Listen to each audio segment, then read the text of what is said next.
अल्हम्दुलिल्लाहि रब्बिल आलमीन वस्सलातु वस्सलामु अला अशरफिल अंबिया वल मुरसलीन व अला आलिहि तय्यबीन ताहिरीन अल मासूमीन व लानतुल्लाहि अला अदाइहिम अजमईन। अम्मा बाद फ़क़द क़ाल रसूलुल्लाह सल्लल्लाहु अलैहि व आलिहि वसल्लम ज़य्यनु मजालिसकुम बिज़िक्र अली इब्न अबी तालिब लिअन्ना ज़िक्रुहु ज़िक्री व ज़िक्री ज़िक्रुल्लाह व ज़िक्रुल्लाह इबादा। बुलंदतर सलवात पढ़ दे मोहम्मद।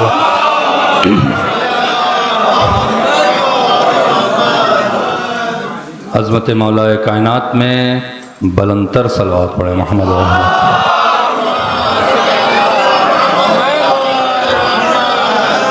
आग़ा इमाम ज़मान के ज़ुहूर की ताजील के लिए बुलंदतर सलवात पढ़े मोहम्मद।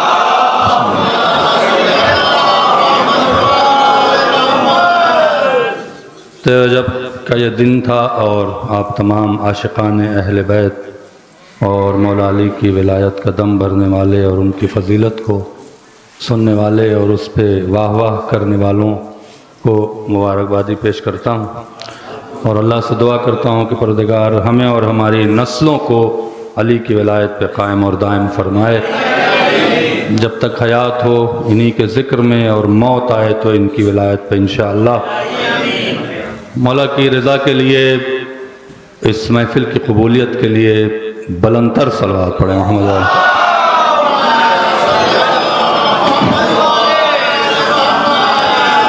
मेरे बरादर अज़ीज़ मौलाना मीसम साहब तकरीर कर चुके थे, लेकिन चूँकि हुक्म था हमारे बड़े भाई का, घर की महफ़िल है, वक्त बहुत ज़्यादा हो चुका है और मैं समझता हूँ कि घर में शादी थी तो हाज़िर हो गया, आइंदा नहीं पता कब हाज़िरी होगी।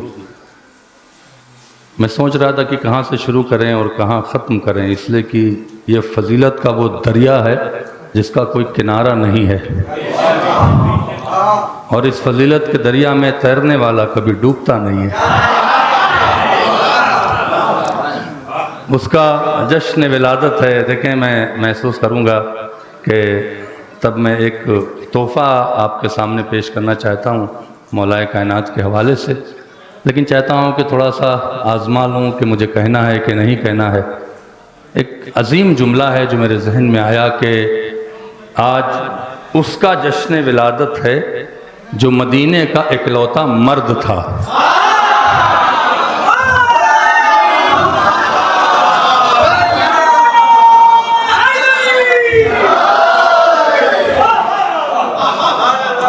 मौलाए कायनात की अज़मतों को सलाम।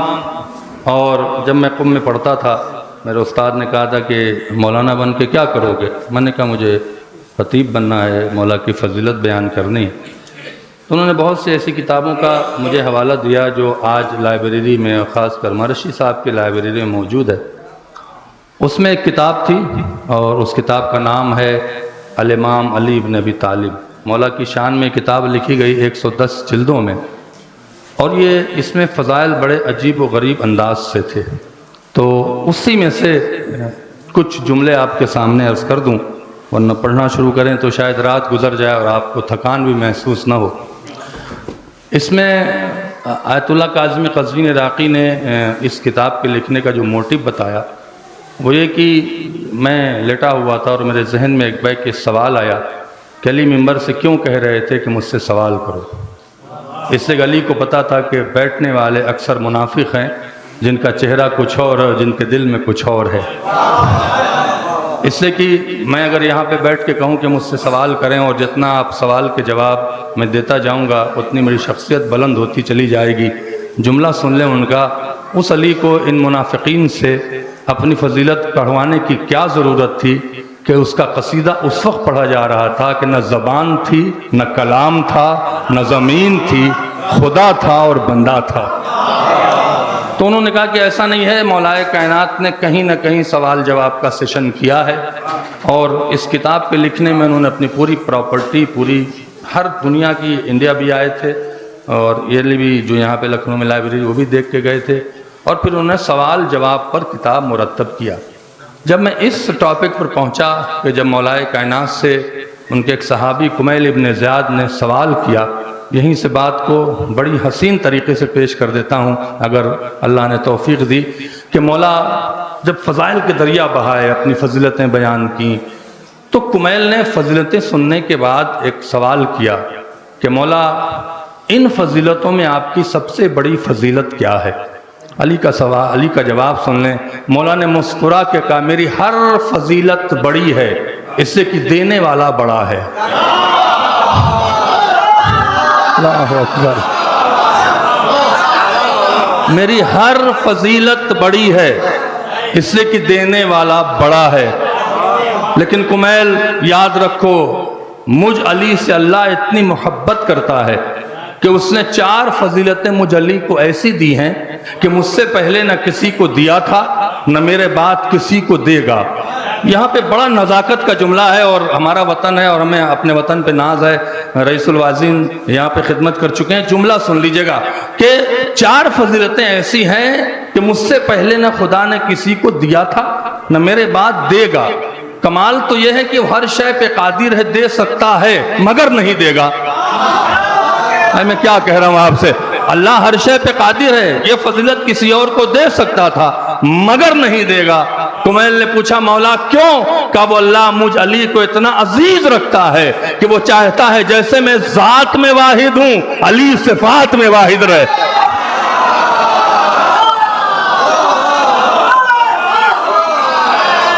सलावात पढ़े मोहम्मद वाले मोहम्मद पर। कुमैल के दिल में बेचैनियों का सैलाब उमड़ने लगा। हाथ जोड़ के पूछा, मौला वो 4 फजीलतें कौन हैं? ले जाएं, अगर थकान दूर ना हो जाए तो फिर शिया किस काम के हैं? इससे कि जिस्म की थकान रूह की ताजगी से दूर होती है, और इससे बेहतरीन फजीलत लिखने वाला नहीं लिख सकता है। मौला ने कहा, 4 फजीलतें मुझ अली को अल्लाह ने ऐसी दी हैं कि मुझसे पहले न किसी को दिया था, न मेरे बाद किसी को देगा। पहली फजीलत, जिस शान से अल्लाह मुझे काबे में ले आया, हाय हाय, इससे पहले न दीवार में दर बना था न बनेगा।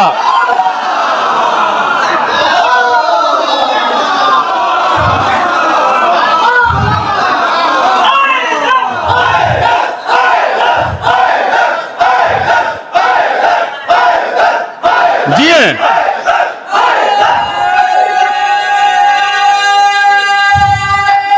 हैदरी, मेरी पहली फजीलत यह है कि जिस शान से अल्लाह ने मुझे काबे में बुलाया, इससे पहले न दीवार में दर बना था न इसके बाद बनेगा।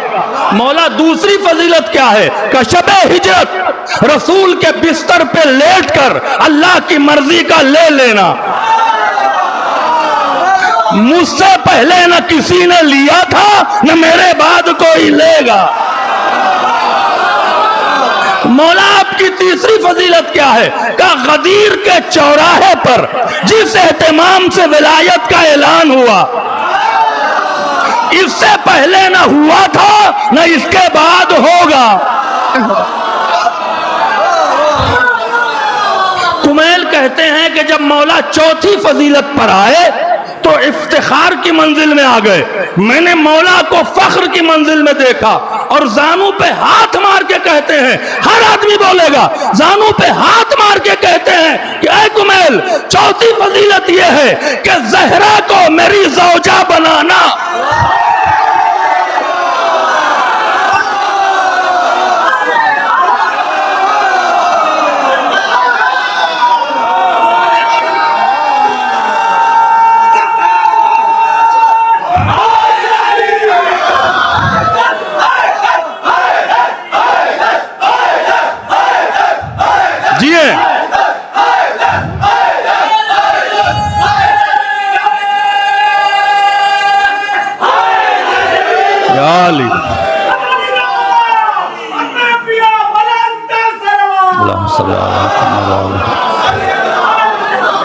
अल्लाहु अकबर।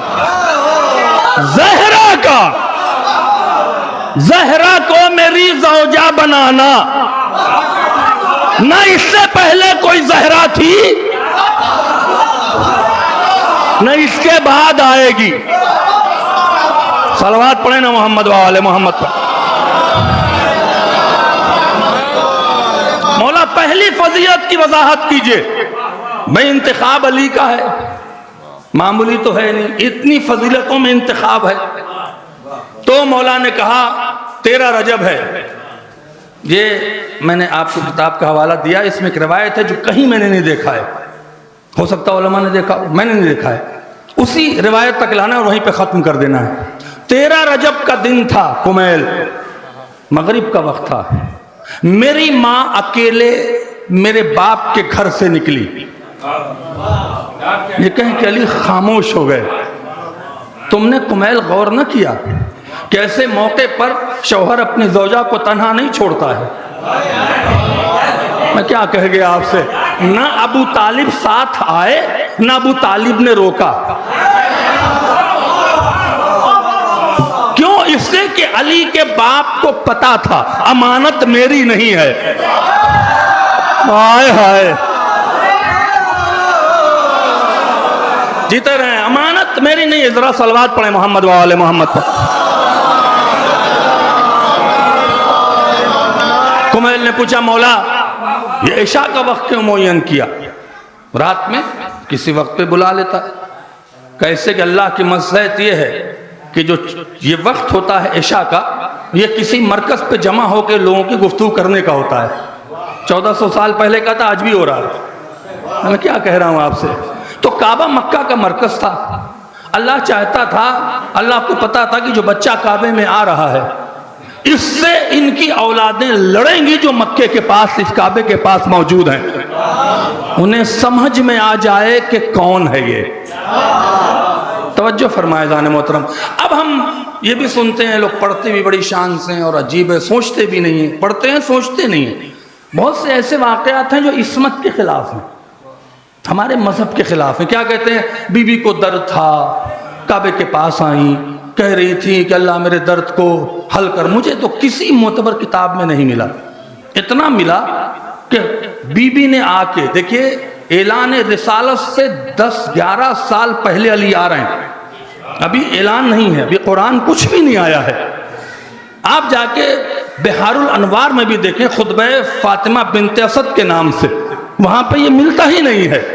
काबे के पास आई और यहाँ पे आयतुल्लाह काज़िम क़ज़्वीनी जब अपना नोट लगाते हैं तो बड़ा अजीम लगाते हैं कि अगर अली की माँ को पता न होता तो काबे के दर पे जाती, काबे के पीछे नहीं आती।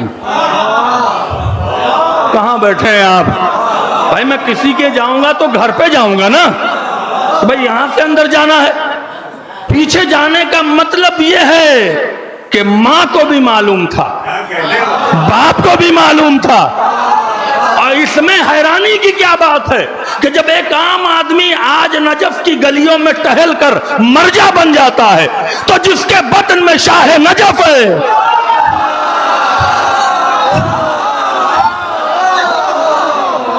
सलावत पढ़े मोहम्मद वाले मोहम्मद पर।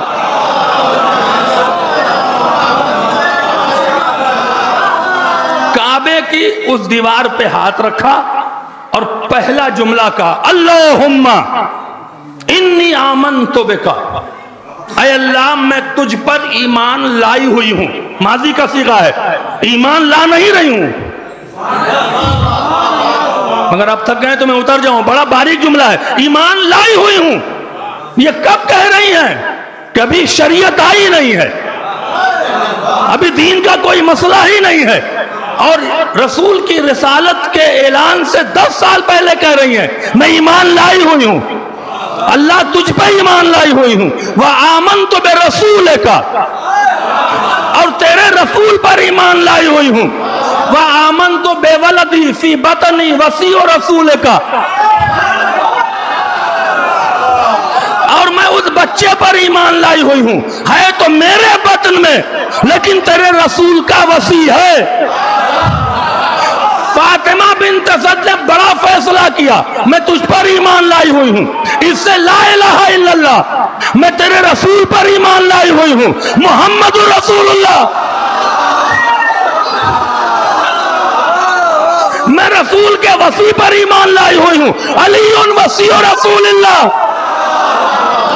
तुम मुसलमानों शर्म नहीं आती जिसकी ज़ौजा ऐलान रिसालत से पहले कलमा पढ़ रही है।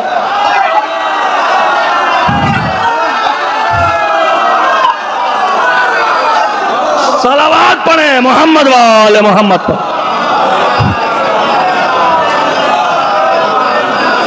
एक बार और सलावत पढ़े।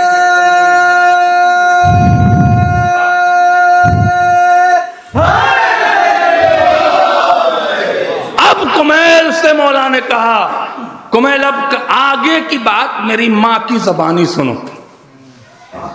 अजीब बात है, मेरी माँ की ज़बानी सुनो। जब मेरी माँ 3 दिन के बाद मुझे लेकर मेरे बाप के घर पहुंची तो कुरैश की औरतें जमा हो गईं। जब कुरैश की औरतें जमा हुई तो औरतों का एक मिजाज होता है, शादी ब्याह का माहौल है, आपके घर में एक औरत रह जाए और सारी चली जाए। जब आएंगे ना तो बारीकियों से सवाल होता है, निकाह का टाइम, दुल्हन का कपड़ा, दूल्हे का सेहरा, सब कुछ बता दिया जाता है। औरतों का एक मिजाज होता है, सवाल करती है। खुदा की कसम अगर इस सवाल पर वजद ना आ जाए जवाब पर तो फिर बात क्या है। क्या कुमैल मेरी माँ से कुरैश की औरतों ने एक सवाल किया कि ऐ फातिमा बिन्त असद ये बताओ, जब दीवार फटी, जब दीवार में शिगाफ हुआ तो आप घबराई नहीं, आप भागी नहीं? सवाल तो बड़ा नेचर था, अगर यहां से दीवार फटने लगे तो मुझ समय सारे बाहर जाएंगे। मैं क्या कह रहा हूं आपसे, जवाब पर बोलेंगे तो बात आगे बढ़ेगी, चूंकि मुझे बोझ नहीं बनना है, मुझे अपनी बात पहुंचानी है। जब दीवार में दर बना, दीवार फटी, आप वहीं खड़ी थी, आप भागी नहीं, आप पीछे नहीं हटी। यह जवाब सिर्फ अली की मां दे सकती है कि अली की मां ने कहा भागे वो जिसका बेटा फरारी हो।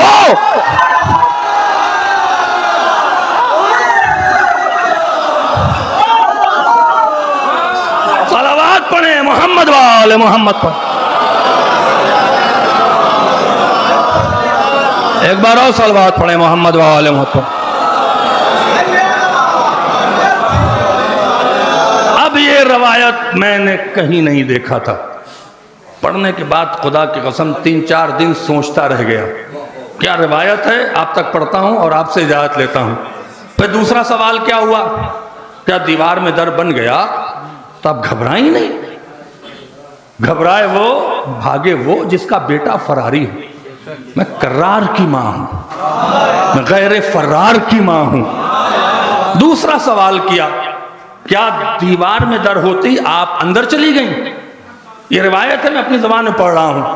तो अली की मां ने कहा, मौला ने कहा, कुमैल मेरी मां ने कहा मैं कोई बिन बुलाई मेहमान नहीं थी।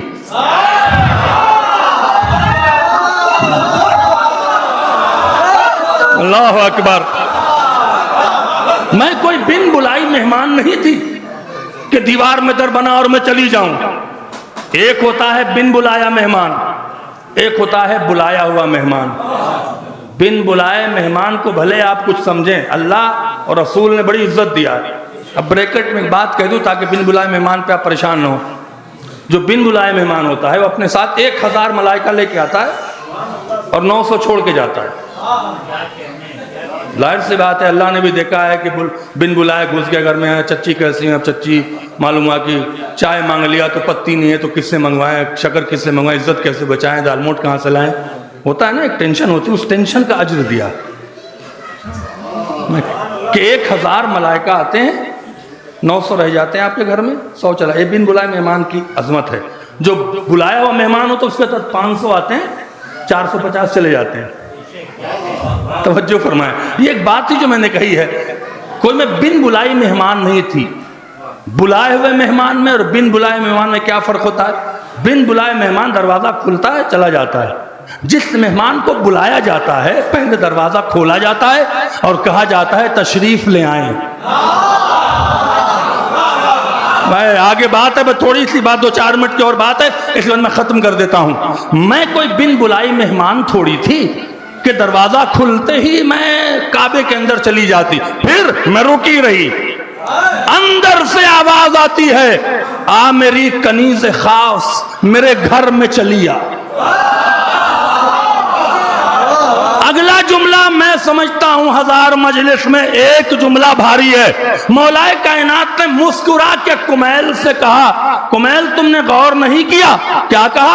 आ मेरी कनीज खास, अंदर से आवाज आती है, आ मेरी कनीज खास मेरे घर में चली आ। शरीफ औरत खाली घर में उस वक्त तक कदम नहीं रखती जब तक घर के अंदर से जानी पहचानी आवाज ना आ जाए। अल्लाहु अकबर।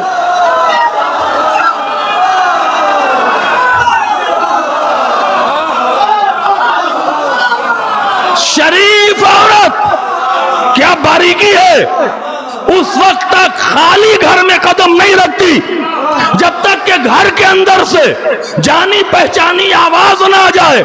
और अली की मां का बेझिझक घर में चला जाना इस बात की दलील है कि आवाज जानी पहचानी थी। और पूरे मक्के में हमारा माशरा नहीं है कि महरम की भी आवाज जानी पहचानी, ना महरम की भी आवाज जानी पहचानी। पूरे मक्के में फातिमा बिन्त सदे की आवाज को पहचानती थी, वो थी आवाज अबू तालिब,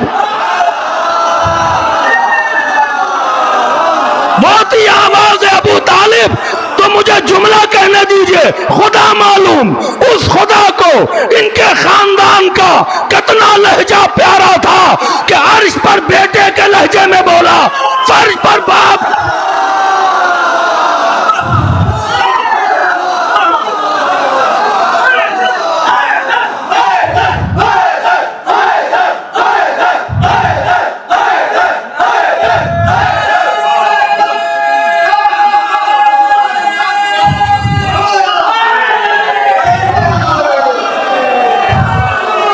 जी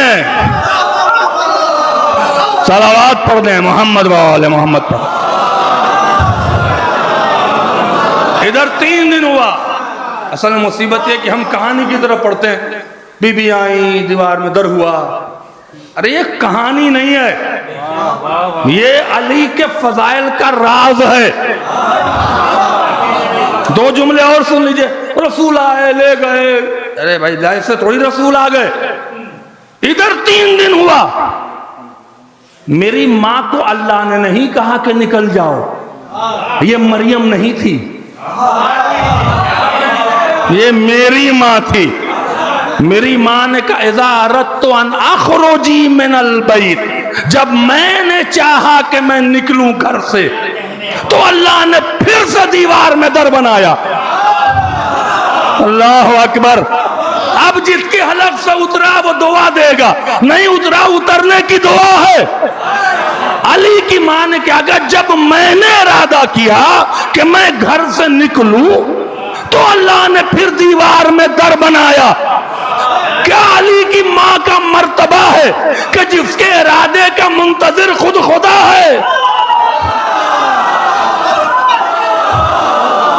सलावत पढ़े मोहम्मद वाले मोहम्मद पर। आखिरी बात, आखिरी 2 बात कह देता हूं, दिल नहीं मान रहा कि छोड़ के जाऊं। उसका कहा रसूल जाओ अपना भाई लेके आओ। जोश ने क्या कहा, सलमाए रोजगार को जर्री कबा मिली, हंसते हुए गले से कदर को कजा मिली, आगोश में रसूल को अपनी दुआ मिली। तवज्जो फरमाया, रसूल चले। आप बहुत आसानी से सोचते जाओ रसूल ले आओ। अल्लाह कितना हबीब की नाज़बरदारी कर रहा है। रसूल तुम कुरान लेने नहीं आओगे, कुरान तुम्हारे पास जाएगा। नमाज लेने नहीं आओगे, नमाज तुम्हारे पास जाएगी। आयत लेने नहीं आओगे, आयत तुम्हारे पास जाएगी। मोहम्मद मुस्तफा अपनी जिंदगी में 2 ही बार तो कुछ लेने निकला। मोहम्मद मुस्तफा 2 ही बार तो कुछ लेने निकला। दूल्हा बन के खदीजा को लेने गया, भाई बनकर अली को लेने।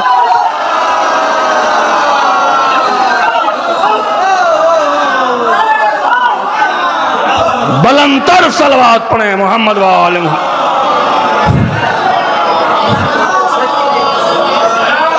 एक बार और सलवात पढ़े मोहम्मद वाले मोहम्मद।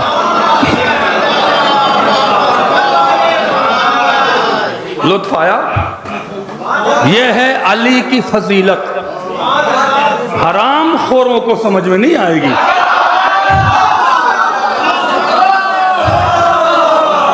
तवज्जो, ये मौलाए कायनात की अजमत है। हर फजीलत को कहानी न समझे, ये फजीलत है, कहानी नहीं है, ये स्टोरी नहीं है। कहते हैं रसूल ने कहा कुरान सुनाओ, अली ने कुरान, कहाँ लिखा है कि रसूल ने कहा कि कुरान सुनाओ? अगर ये हो गया तो फिर अली की कोई फजीलत ही नहीं है। दुश्मन कहेगा इसमें अली का क्या कमाल है? पत्थर से कहता था पत्थर बोला, बच्चे से कहा बच्चा बोला। ये नहीं है। अली भी समझते थे। क्या कहा? जैसे ही मशा में इमामत में खुशबुए नबूवत गई है, आंख खोल के ओहदे से सलाम किया, अस्सलामु अलैका या रसूल अल्लाह। रसूल ने भी आबरू रखे, कहा अलैका सलाम या वली अल्लाह। अली ने कहा माजा अकरो या रसूल अल्लाह, अय अल्लाह के रसूल क्या पढ़ूं? रसूल ने नहीं कहा कि अली पढ़ो, अली ने कहा क्या पढ़ूं? रसूल ने महदूद नहीं किया, जो आता है पढ़ो। रसूल अली ने पूरे सहीफों के जुमले पढ़े। जब इंजील पे पहुंचे तो रसूल ने कहा अली 3 दिन की उम्र में इंजील ऐसे सुना रहे हो, ईसा होते तो शागिर्द होते। तौरेत ऐसे सुना रहे हो कि मूसा होते तो शागिर्द होते। ज़बूर ऐसे सुना रहे हो कि दाऊद होते तो शागिर्द होते। और जब कुरान के जुमले सुनाए तो अली से रसूल ने कहा कि कुरान मुझ जैसा पढ़ रहे हो। बस यहीं पे खत्म कर दिया बात को। एक सवाल और जवाब। कुमैल ने पलट के पूछा मौला रसूलुल्लाह ने इस दुनिया में आते ही कुरान क्यों नहीं सुनाया, जबकि उसके सीने पे कुरान है? रसूल ने आते ही कुरान क्यों नहीं सुनाया? आपने आते ही कुरान क्यों सुनाया? अली ने मुस्कुरा के कहा जब रसूल आए थे तो कोई कुरान समझने वाला नहीं था। अल्लाह अकबर। जब रसूल आए थे तो कोई कुरान समझने वाला नहीं था। जब मैं आया तो ये कुरान समझने वाला था। लिहाजा मैंने कुरान को पढ़ के दुनिया को बताया हमें कुरान पे न तोलो, हम कुरान नाजिल होने से पहले कुरान सुना देते हैं। सलावत पढ़ें मोहम्मद वाले मोहम्मद। हमेशा महफिल में मैं शेर नहीं पढ़ता हूँ, लेकिन जोश के शेर पढ़ता हूँ। मिसरे गलत हो जाए, मैं शायर वायर तो हूँ नहीं, तो सही कर दीजिएगा। घूमी किलीद फजल, खुला कुफले फैज़ आम, नागाह आसमान पे गूंजा ज़मी का नाम। गर्दिश में आए नारे सल्ले अला के जाम, पढ़ते हुए दुरूद बड़े अंबिया तमाम। काबे के गिर्द एक किरण घूमने लगी, रूहे मोहम्मद अरबी झूमने। और ये क्या बनका मौलाए कायनात के आने के बाद हुआ क्या है? गुल हो गया जमीन पे औहाम का चिराग, झुमा नसीम अक्ल से नवे बशर का बाग। उतरा दिमाग दिल में तो दिल बन गया दिमाग, डाली निगाह फख्र से दुनिया ने दीन पर, कुरान आज उतरा हो जैसे जमीन पर। सलमाए रोजगार को जर्री कबा मिली, इंसानियत को दौलत सर इर्तिका मिली, हंसते हुए गले से कदर को कज़ा मिली। आगोश में रसूल को अपनी दुआ मिली, और जैसे ही निस्फ नूर मिला, निस्फ नूर से अपने को किरदार ने देखा।